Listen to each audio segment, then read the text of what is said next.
இந்த காதல் பொல்லாதது, ஒரு காவல் இல்லாதது.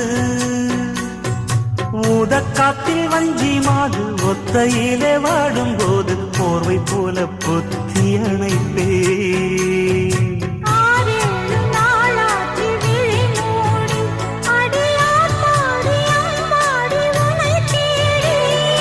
நீதானே மானே என் இளஞ்சோடி, உனை நீங்காது என்றும் என் உயிர் நாடி.